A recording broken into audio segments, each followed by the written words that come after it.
এই লোকটাকে একেবারে সাধারণ মানুষ ভেবে ড্রাগ মাফিয়া তার গার্লফ্রেন্ডকে খুন করে দেয়, কিন্তু এটিই ছিল তাদের জীবনের সব থেকে বড় ভুল। সে আসলে তাইওয়ান দেশের একজন ডেডলি কিলার। সব কিছুর শুরু হয় তাইওয়ানের এক শহরে, এক ওয়্যার হাউস টাইপ জায়গায় কিছু চোর বসেছিল। ওরা আজ খুব খুশি, কারণ তারা এক বড় গ্যাংস্টারের টাকা চুরি করে পালিয়েছে, যার ফলে তাদের ভালোই লাভ হয়েছিল। তারা যখন আনন্দ করছিল ঠিক তখনই সেখানে হাজির হয় একজন মানুষ, মিস্টার লং, যে ছিল একজন ভয়ঙ্কর কিলার। সে কখনো বন্দুক ব্যবহার করতো না, বরং ছুরি দিয়েই শত্রুদের শেষ করে দিত। তাকে দেখে সবাই ভয় পেয়ে যায়, কিন্তু তার কিছু বুঝে ওঠার আগে লং ভয়াবহভাবে তাদের উপর ঝাঁপিয়ে পড়ে আর নির্মমভাবে কিছুক্ষণের মধ্যে সবাইকে মেরে ফেলে। এরপর সে সমস্ত টাকা নিয়ে এক বিশাল মেনশনে পৌঁছায়। এই মেনশন আসলে সেই গ্যাংস্টারের, যার টাকা ওরা চুরি করেছিল। আর তার কথাবার্তা শুনে বোঝা যাচ্ছিল লং আসলে তার জন্যই কাজ করে। সেই লংকে বলেছিল ওই চোরদের মেরে ফেলতে। এখন তার বস তাকে আরেকজনের ছবি দেখায়, যার নাম জোকা, যাকে জাপানের টোকিও শহরে গিয়ে হত্যা করতে হবে। লং একটু দেরি করে না, টোকিও পৌঁছে যায় আর তার সোর্স থেকে জানতে পারে যে জোকা এখন একটা ক্লাবে আছে। তাই লং সেখানে পৌঁছে যায় তাকে খতম করতে, কিন্তু যখন সে আক্রমণ করতে যায় জোকার লোকেরা তাকে আগে থেকে ধরে নেয়।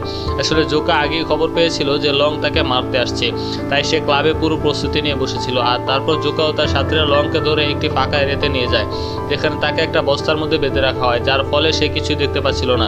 জোকার লোকেরা তাকে অবিরাম মারতে থাকে, আর তখন জোকা তার পাসপোর্ট পুড়িয়ে দেয় এবং বলে এবার ওকে শেষ করে দাও। কিন্তু হঠাৎ সেখানে এক অচেনা মানুষ এসে হাজির হয়। সে জোকার এক লোকের গলায় ছুরি ধরে, আর কারণ কিছুদিন আগে জোকা ও তার সাথীরা তার গার্লফ্রেন্ডকে অপহরণ করেছিল।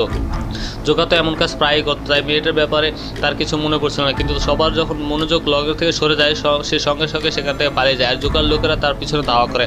এদিকে যে লোকটা নিজের গার্লফ্রেন্ডকে খুঁজছিল সেও লংয়ের পিছনে চলে আসে। তখন লং কোনোভাবে তার কাছ থেকে ছুরি নিয়ে নিজেকে মুক্ত করে ফেলে, আর তারপর একে একে জোকার সব লোককে নির্মমভাবে হত্যা করতে শুরু করে। তবে সেই সময় লংয়ের পেটেও একবার ছুরি মেরে দেয়, যার ফলে তার অবস্থা বেশ খারাপ হয়ে যায়। আর জোকার লোকেরা লংয়ের দিকে ক্রমাগত ফায়ারিং করতে থাকে। এই গোলাগুলির সময় সেই লোকটা গুলিবিদ্ধ হয়ে মারা যায়, কিন্তু লং কোনো রকমে সেখান থেকে পালিয়ে বাঁচে। সেখান থেকে বেরিয়ে লং আহত অবস্থায় একটা বিল্ডিংয়ে আশ্রয় নেয়। সেখানে বিশ্রাম নেওয়ার পর যখন সকালে সে বাইরে বেরোয় তখন চারিদিকের দৃশ্যটা বেশ অদ্ভুত লাগে। ওই জায়গাটা আসলে টোকিওর একটা বস্তি এলাকা ছিল, যেখানে ঘর বাড়িগুলো একেবারে ভাঙাচোরা, আর অর্ধেকের বেশি বাড়িতে কেউ থাকে না। যারা থাকতো তারা খুবই গরিব, আর বেশিরভাগ মানুষের জীবন ড্রাগস এডিকশন আর প্রস্টিটিউশনের মতো নোংরা অভ্যাসে ডুবেছিল। কিন্তু লং এসবে মাথা না ঘামিয়ে পাশে একটা জায়গায় আবার ঘুমিয়ে পড়ে। কিছুক্ষণ পর ঘুম ভাঙে, তখন তার সামনে 5-6 বছরের একটা ছেলে দাঁড়িয়েছিল, যার নাম জু। সে লং এর আহত অবস্থা দেখে খুব কষ্ট পায়, তাই সঙ্গে সঙ্গে তাকে পানি দেয়। লং সে পানি খেয়ে নেয়, আর তারপর জু দৌড়ে গিয়ে নিজের ঘর থেকে অনেকগুলো মেডিসিন এবং কিছু কাপড় নিয়ে আসে লং এর জন্য। আর এই কাজের জন্য লং তাকে ধন্যবাদ জানায় এবং কয়েকদিন ওই এরিয়াতে থাকার সিদ্ধান্ত নেয়। অল্প সময়ের মধ্যে সে নিজে থাকার জন্য একটা ভাঙাচোরা ঘর ঠিক করে নেয়। ঘরটা একটু পরিষ্কার করার পর তার বেশ ক্ষুধা লাগে, তাই জু তার বাড়িতে কিছু সবজি এনে দেয় যাতে লং কিছু রান্না করে খেতে পারে। লং দারুণ একটা খাবার রান্না করে, আর তারা দুজন একসাথে বসে খেতে শুরু করে। লং অবাক হয়ে যায়, কারণ জু তার সব কথা বুঝতে পারছিল। জাপানে এসেও সে তাইওয়ানের ভাষা বলতে পারছে কিভাবে। তখন জু জানায় তার মা কেলি আসলে তাইওয়ান থেকে এসেছিলেন, তাই এবং তারা অনেক বছর আগে জাপানে চলে আসেন, তাই জু উভয় ভাষায় বলতে পারে। ঠিক তখনই কেলি সেখানে এসে জুকে কিছু টাকা দেয় এবং কোথাও পাঠিয়ে দেয়। জু তাড়াতাড়ি সেখান থেকে কোথাও চলে যায়। তখন লং তার পিছু নিয়ে দেখে আসলে কেলি জুকে পাঠিয়েছে একজন ড্রাগ মাফিয়ার কাছে ড্রাগ আনতে, আর ইনোসেন্ট জু ভাবতো এটা আসলে তার মায়ের ঔষধ। এটা দেখে লং এর প্রচন্ড রাগ হয়। তারপর যখন জু বাড়িতে ফিরে আসে, এলি তখন সে ড্রাগ নিতে যাচ্ছে। ঠিক তখনই লং ঘরে ঢুকে পড়ে এবং কেলিকে আঘাত করে, আর মুখ বারবার বাথটবে পানিতে ডুবিয়ে রাখে যাতে তার নেশা পুরোপুরি কেটে যায়। আর যেন সে আবার ড্রাগ না নেয়, তাই লং তাকে একটি ঘরের টেবিলে বেঁধে রাখে। এতে কেলি ভীষণ রেগে যায় এবং লং ও জু দুজনকে গালিগালাজ করতে হয়, কিন্তু লং কোনো কথার গুরুত্ব দেয় না, বরং জুকে বাইরে নিয়ে যায় এবং কেলির জন্য নিজের হাতে রান্না করা খাবার পাঠিয়ে দেয়। রাতের দিকে লং কোনোভাবে একটা ফোন জোগাড় করে, আর সেটা দিয়েই সে জাপানে থাকা নিজের এক পরিচিত মেয়েকে কল দেয়, যে অবৈধভাবে মানুষকে এক দেশ থেকে অন্য দেশে পাঠানোর কাজ করতো। লং এর কাছে নিজের পাসপোর্ট আর নেই, তাই সে চায় এই মেয়েটা কোনোভাবে তাকে তাইওয়ান ফিরিয়ে দেখ। তখন মেয়েটি তার কাছ থেকে 50,000 ইয়েন চায়, যা লং এর কাছে ছিল না, তাই সে বলে তাইওয়ান পৌঁছে সে টাকা দিয়ে দেবে। উত্তরে মেয়েটি একদম না করে দেয়, কারণ সে টাকা ছাড়া কোনো কাজ করতো না। এই কথায় লং এর মেজাজ একদম খারাপ হয়ে যায়। ওর পরদিন সকালে লং ঘরের বাইরে বসে রান্না করছিল, তখন খাবারের গন্ধ পেয়ে একজন লোক চলে আসে আর সরাসরি তার বানানো খাবার চেখে দেখে। তার স্বাদ এত ভালো লাগায় সে অবাক হয়ে যায়। যদিও লং ঠিক মতো রান্নার উপাদান ব্যবহার করেনি, তখন লোকটির নিজের ঘরে নিয়ে যায় এবং সব জিনিসপত্র দিয়ে বলে আবার রান্না করো। লং রাজি হয়ে যায় এবং কিছুক্ষণের মধ্যে দারুণ একটা খাবার তৈরি করে তাকে পরিবেশন করে। ওরা দুজন বাইরে বসে খাবার খাচ্ছিল। ঠিক তখনই খাবারের গন্ধে আরও একজন পুরুষ ও এক মহিলা সেখানে চলে আসে। তারা লং এর বানানো খাবার খেয়ে ভীষণ খুশি হয়ে যায়। বিশেষ করে সেই মহিলার এত পছন্দ হয় যে সে লংকে বলে রাতে তার ঘরে একটা ছোট পার্টি হবে। আর সে পার্টির খাবার যেন লং এ রান্না করে। লং যাতে রাজি হয়ে যায়, আর রাত হলে জু ও অন্যদের সঙ্গে নিয়ে সেই মহিলার বাড়িতে চলে যায় এবং অতিথিদের জন্য দারুণ খাবার তৈরি করতে থাকে। সবাই লং এর বানানো খাবার খেয়ে মুগ্ধ হয়ে যায় এবং লং এর প্রশংসা করতে থাকে। যদিও তারা লংয়ের ভাষা বুঝতে পারে না, তার আসল পরিচয় সম্বন্ধেও কেউ কিছু জানে না, তবুও তারা প্রচুর প্রশংসা করছিল। আর কোথাও না কোথাও তারা বুঝে গিয়েছিল লংয়ের কাছে তেমন টাকা পয়সা নেই। তাই যখন লং সেখান থেকে ফেরে, তারা তাকে অনেক ফার্নিচার, বিভিন্ন জিনিসপত্র, এমনকি কিছু টাকা উপহার দেয়।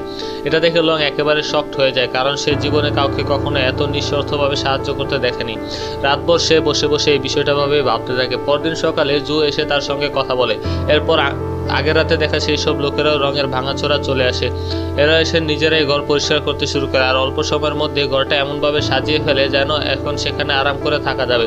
এত হেল্পফুল নেচারের মানুষদের দেখে লংয়ের মন ভালো হয়ে যায়। বদলে সে তাদের জন্য একটা দারুণ খাবার তৈরি করতে থাকে। যদিও লং তাদের ভাষা বুঝতে পারে না, তবুও তাকে সবাই নিয়ে যায় একটা স্ট্রিট ফুড কার্টের পাশে এবং ঠিক করে যে লং এখানে যেন লং খাবারের ছোট একটা স্টল খুলে নেয়, যাতে সে কিছু টাকা আয় করতে পারে। অল্প সময়ের মধ্যে তারা একটা স্টল তৈরি করে ফেলে। আসলে লং ছিল একজন দারুণ শেফ, কিন্তু বেশি টাকা উপার্জনের লোভে সে পা দিয়েছিল গ্যাংস্টার লাইফে। এই কারণে সে কুকিংও পারদর্শী। এদিকে এই সময়ের মধ্যে কেলির অবস্থা অনেক ভালো হয়ে উঠেছে। কেলি দীর্ঘ সময় ড্রাগস ছাড়াই কাটিয়ে দিচ্ছে এবং সেই সময় শুধু জুর কথাই ভাবছে। তাই সে সিদ্ধান্ত নেয় এখন থেকে আর কখনো ড্রাগস নেবে না, যাতে জুকে একটা ভালো জীবন দিতে পারে। তারপর জু তার জন্য লংয়ের হাতে রান্না করা খাবার নিয়ে আসে, যা কেলির ভীষণ ভালো লাগে। পরদিন প্রতিবেশীদের জোরাজুরিতে লং বাধ্য হয়ে নিজের স্টল চালু করে। ধীরে ধীরে কাস্টমার আসতে শুরু করে, আর সবাই লংয়ের হাতে রান্না খেয়ে এতটাই খুশি হয়ে যায় যে তারা সঙ্গে সঙ্গে ফটো তুলতেও শুরু করে। পাশে দাঁড়ানো প্রতিবেশীরা এইসব দেখে সত্যি আনন্দে ভরে ওঠে, তার কারণ তারা বুঝতে পারে তাদের সাহায্যে লং এখন একটা নতুন জীবন পেতে যাচ্ছে। কাস্টমার বাড়তে থাকায় জুও তাদের কাজে সাহায্য করছিল। কিছুক্ষণ তার মধ্যেই লংয়ের সব খাবার বিক্রি হয়ে যায়, আর সে ভীষণ খুশি হয়। তারপর সে জুকে নিয়ে বাইরের দিকে রওনা দেয়। রাস্তার ধারে একজন আইসক্রিম বিক্রেতাকে দেখে দুজন পাশে বসে আইসক্রিম খেতে শুরু করে। কোনো না কোনোভাবে এখন লংয়ের কাছে নর্মাল লাইফটাই অনেক ভালো লাগতে শুরু করে। আজ অনেক বেশি ক্লান্ত হয়ে পড়ার কারণে জু নিজের ঘরে গিয়ে সঙ্গে সঙ্গে ঘুমিয়ে পড়ে। আর কেলি তখন পুরোপুরি নেশামুক্ত অবস্থায় ছিল এবং নিজেকে খুব খারাপ বা মা হিসেবে মনে করতে থাকে। কিন্তু আসলে কেলি সবসময় এমন ছিল না। আগে সে টাকার জন্য একটা ড্যান্সার হিসেবে কাজ করতো, কারণ শিক্ষাগত কোনো যোগ্যতা না থাকায় তার কাছে টাকা রোজগার করার কোনো পথ ছিল না। কাজের সময় তার প্রেম হয় এক সহকর্মী ইউনজি নামে এক ছেলের সঙ্গে। দুজনেই একে অপরকে ভীষণ ভালোবাসত। তারা এই কাজ ছেড়ে দিয়ে বিয়ে করে একটি নর্মাল লাইফ কাটাতে চেয়েছিল। এই সময় কেলি প্রেগনেন্ট হয়ে পড়ে, তাই কেলি আর কেঞ্চি দুজনেই সিদ্ধান্ত নেয় কাজটি এখন পুরোপুরি ছেড়ে দেবে। কিন্তু যখন এই ব্যাপারটা সে বারের ওনার জোগা জানতে পারে, তখন সে প্রচণ্ড রেগে যায়, কারণ এলি ছিল তার বারের সবচেয়ে বেস্ট ড্যান্সার। তাই সে তার লোক দিয়ে কেঞ্জিকে খুবভাবে নির্মমভাবে পেটায়, যার ফলে ঘটনাস্থলে কেঞ্জি মারা যায়। কেলি কোনভাবে নিজের অনাগত সন্তানের প্রাণ বাঁচিয়ে সেখান থেকে পালিয়ে যায়। তারপর সে পাশে একটি অ্যাপার্টমেন্টে থাকতে শুরু করে, কিন্তু সেখানে নিজের সব সেভিংস খরচ করে ফেলে। আর ডেলিভারির পর তার কাছে খাবার কেনার টাকাও ছিল না, তাই না চাইলেও তাকে প্রস্টিটিউশনের দুনিয়ায় নামতে হয়। তার সৌন্দর্যের জন্য সে বড় বড় কাস্টমার্সকে আকর্ষণ করত এবং তাদের থেকে ভালো পরিমাণ চার্জ দিত। এই সময় তার দেখা হয় ডেকো নামে এক লোকের সঙ্গে, যে তার সেই ড্রাগ ডিলার যার কাছে জোর ড্রাগ নিতে গিয়েছিল। টেকও প্রথমবার কেলিকে ড্রাগ দেয়, আর সেটা খেয়ে কেলির খুব ভালো লাগে। সেই সময়ের পর থেকে সে ড্রাগস অ্যাডিক্টেড হয়ে যায়। সে এতটাই ড্রাগের নেশায় ডুবে গিয়েছিল যে নিজের ছেলের জোর প্রতিও ঠিকভাবে খেয়াল রাখতে পারতো না। যত টাকা সে উপার্জন করতো সে সবই ড্রাগসের পিছনে খরচ যেত। এই যে কারণে সে নিজের অনেক দিন পর্যন্ত নিজের রেন্টও দিতে পারে না। অবশেষে বাসার মালিক তাকে জোর সহ অ্যাপার্টমেন্ট থেকে বের করে দেয়। তবুও কেলি নিজের অভ্যাস ছাড়তে পারেনি। সে গিয়ে ওঠে এই ইসলাম এরিয়াতে, যেখানে গিয়েও তার যে কোনো মূল্যের ড্রাগস দরকার ছিল। যাই হোক, আজ ভালো বিক্রি হওয়ার কারণে লং ভালো পরিমাণে টাকা জমিয়েছিল, যেটা দেখে জুয়ের খুব ভালো লাগছিল। এমনকি এখন তার প্ল্যান ছিল যে কোনোভাবে যত তাড়াতাড়ি সম্ভব 50,000 ইয়েন জমা করে তাইওয়ান ফিরে যাবে। কিন্তু কিছুদিন পর একদিন তাদের নেইবার তাদেরকে কালচারাল প্রোগ্রাম দেখাতে নিয়ে যায়, যেখানে তারাও পার্টিসিপেট করেছিল। তাদের পারফরমেন্স এত ভালো হয়েছিল যে তারা সেখানে থার্ড প্রাইজ জিতে নেয়। পুরস্কার হিসেবে তারা 3টে হর্স স্প্রিং টিকিট পায়, যেখানে গিয়ে তারা নানা রকম অ্যাক্টিভিটিস করতে পারত। কিন্তু তারা সেই টিকিটগুলো জয়কে দিয়ে দেয় আর বলে যে সে যেন ল আর কেলিকে নিয়ে সেখানে গিয়ে এনজয় করে। শুরুতে লং কেলির সঙ্গে যেতে বেশ দ্বিধাবোধ করছিল, কিন্তু জয়ের জেদের কারণে সে রাজি হয়ে যায় এবং পরের দিন ওরা সবাই একসঙ্গে হর্স স্প্রিং এর দিকে রওনা হয়। বাসে বসে লং একদম চুপচাপ ছিল, এমনকি পথেও সে কেলির সঙ্গে খুব একটা কথা বলছিল না। আর কেলিও তার সঙ্গে একদম নর্মাল আচরণ করছিল, কিন্তু সেখানে অনেক মজার অ্যাক্টিভিটিস ছিল যেগুলোতে একসঙ্গে অংশ নিয়ে তারা অনেক মজা করছিল। একইভাবে ধীরে ধীরে কেলি ও লংয়ের মধ্যে কথাবার্তা শুরু হয়, আর তারপর তারা সবাই জাপানিজ ট্রেডিশনাল রিচ করে একসঙ্গে খেতে বসে। আর তখন তারা একেবারে হ্যাপি ফ্যামিলির মতো দেখাচ্ছিল। এই সময় লং আর কেলির প্রতি ভালো লাগা জন্মায়, আর কেলিরও লকে ভালো লাগতে শুরু করে, কারণ লংয়ের জন্য সে আবার একটা নর্মাল লাইফ পেতে শুরু করেছিল। তবুও দুজনের মধ্যে কেউ নিজেদের ফিলিংস প্রকাশ করতে পারছিল না। কিছুক্ষণ কথা বলার পর তারা ঘুমাতে চলে যায়। পরের দিন তারা নিজেদের এলাকায় ফিরে আসে। এসে কেলি, জয় এবং একসঙ্গে লংয়ের কাজে সাহায্য শুরু করতে থাকে। সেদিন সবাই খুশি মনে শুরু করতেছিল, কিন্তু হঠাৎ জয় বাস্কেটবল একাডেমির সামনে থেমে যায়, কারণ সে সত্যিই বাস্কেটবল খুবই ভালোবাসত, কিন্তু টাকার অভাবে সে কখনো একাডেমি জয়েন করতে পারেনি। এই ব্যাপারটা বুঝে লং সঙ্গে সঙ্গে একাডেমি কোচের সঙ্গে কথা বলে জয়ের অ্যাডমিশন করে দেয়। এরপর সে জয় আর কেলির সঙ্গে বেসবল খেলতে থাকে, যাতে জয় একটু মোটিভেটেড হয়। এই দৃশ্য দেখে কেলি সত্যি খুব ভালো লাগে, কারণ কোনো না কোনোভাবে লংই তাদের জীবনে এসে সব কিছু ঠিক করে দিয়েছিল। এর কিছুদিন পর জোর একাডেমিতে একটি ম্যাচ হয়, যেটা দেখতে লং ও কেলি আর তাদের সব প্রতিবেশীরা আসে। কিন্তু ম্যাচের শুরুতে জয় ভালো পারফরমেন্স করতে পারছিল না, তখন লং তাকে ইশারায় বোঝায় যে সবাই তার সঙ্গে আছে, যে জো সাহস আরও বেড়ে যায় আর সে খুব ভালো করে খেলতে শুরু করে এবং শেষ ম্যাচ নিজের টিমকে ম্যাচ জিতিয়ে দেয়। কিন্তু সবাই আরও খুশি হয়ে যায়। এখন লংয়েরও জাপানে তাদের সঙ্গে থাকতে ভালো লাগতে শুরু করে, তাই সে তাইওয়ান ফিরে যাওয়ার সিদ্ধান্ত বদলে দেয়। পরের দিন কেলি খুশি মনে ল আর জোয়ের সঙ্গে কাজে যাচ্ছিল, কিন্তু পথে হঠাৎ তার সঙ্গে টেকো চলে আসে, যে খুব খারাপ দৃষ্টিতে তার দিকে তাকাচ্ছিল। তাকে দেখে কেলি ভয় পেয়ে যায়, আর কারণ সে জানতো যদি সে এখনো ল আর জোয়ের সঙ্গে থাকে তাহলে তাদের জীবনে বিপদ আসতে পারে।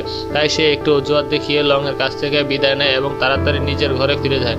কিন্তু টেকে তাকে অনুসরণ করে সরাসরি তার বাড়িতে ঢুকে পড়ে। সেখানে সে কেলিকে ড্রাগ নিতে দিতে বলে সে যেন আবার আগের মতো তার সঙ্গে ইন্টিমেট হয়, কিন্তু এবার স্পষ্টভাবে না করে দেয়, কারণ সে আগের মতো সেই জীবনে ফিরে যেতে চায় না। এই কথা টেকো রেগে গিয়ে ঘরের সব জিনিস ভাঙতে শুরু করে। ভয়ে কেলি ভিতরে ঘরে চলে যায়, কিন্তু টেকানি সেখানে গিয়ে তাকে হুমকি দেয় যদি তার কথা না শুনে অবশ্যই লং সবাইকে মেরে ফেলবে। এই কথা শুনে সত্যি ভীষণ ভয় পেয়ে যায়, তাই সে না টেকোর কথা মানতে বাধ্য হয়, কিন্তু জোর করে ইন্টিমেট হয় আর কেলি মানসিকভাবে সম্পূর্ণ ভেঙে পড়ে। কিন্তু টেকো কোনো কিছুর পরোয়া করে না, সে নির্লজ্জভাবে সেখান থেকে বেরিয়ে গিয়ে নিজের বসের সঙ্গে কথা বলে। তারপর লংয়ের দোকানে গিয়ে খাবার খায় এবং লংয়ের সম্পর্কে সবকিছু নিজের বস জোকাকে জানিয়ে দিয়ে সেখান থেকে বেড়ে যায়। লংয়ের কাছে লোকটার বিহেভিয়ার অদ্ভুত মনে হয়েছিল, কিন্তু সে বিষয়টা ইগনোর করে দেয়। এর কিছুক্ষণ পর লং আর জো যখন বাড়িতে ফিরে, লং তাড়াতাড়ি জোর চোখ বন্ধ করে দেয়, কারণ কেলি নিজের জীবনের যন্ত্রণায় সুইসাইড করে ফেলেছিল। এই দৃশ্য দেখে লং এর মন পুরোপুরি ভেঙে পড়ে।